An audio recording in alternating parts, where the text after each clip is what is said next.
good morning ওই আনিছে মাৰ কাৰণে গাখীৰ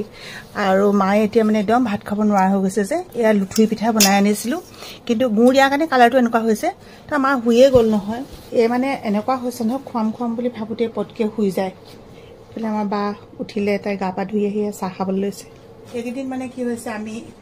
মা ওচৰত তিনিখন বিছনা হৈ গ'ল দে মাটো এখনত শুৱে কেতিয়াবা মই তাত শুওঁগে আজি সৰুবাই বোলে এইখনত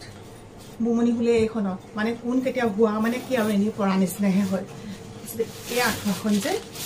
এই আঁঠুৱাখন হেৰিত অনলাইনত আনিছিলে দাদাই এই আঁঠুৱাখন হোৱাৰ কাৰণে আমাৰ কি সুবিধা হৈছে জানাইনে এতিয়া এখন মানে ইমান ধুনীয়াকৈ এতিয়া মানে ফিটিং কৰি ল'ব পাৰি এবাৰ আমাৰ বৌ কি হৈছিলে জানেনে কাণত পঁইতাচোৰা সোমাইছিল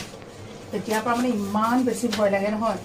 মানে এই আঁঠুৱা নোহোৱাকৈ শুবলৈ এখন আঁঠুৱা এনেকৈ কৰি পেলাই একদম ল'ব পাৰি মানে ইমান ধুনীয়া নহয় আৰু ওলাবলৈ যে ব্যৱস্থাটো চেইনডাল থাকে চাওক এনেকৈ কৰি খুলিব পাৰে যিমানলৈকে খুলে আৰু এনেকৈ কৰি ধুনীয়াকৈ চেইনডাল খুলি দিয়াৰ পিছত তাৰ ৰাস্তা হৈ যায় তাৰপিছতে আকৌ ইয়াত এনেকৈ কৰি বন্ধ কৰি শুব পাৰে চাব দেই এতিয়া মানে এইফালে ব্লেংকেট চেলেংকেট আছে কাৰণে বা উঠি আছে কাৰণে তেনেকুৱা হৈছে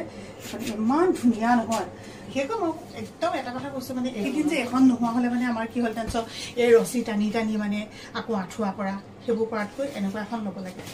খালি ইয়াৰ কিন্তু চাইজ দিহে আছে আকৌ দেই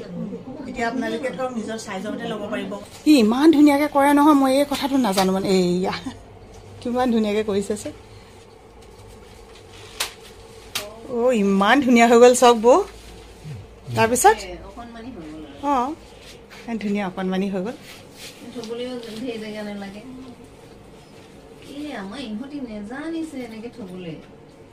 অঁ এনেকে সিহঁতিয়ে জনা নাই ন বৌ কিমান ধুনীয়া আছেচোন ইমান সৰু কৰি জাপি থ'ব পাৰি আপোনালোকে যদি লওঁ বুলি ভাবে মোৰ ইয়াতে লিংক দিয়া আছে দেই লিংকত গৈ কিনি ল'ব পাৰিব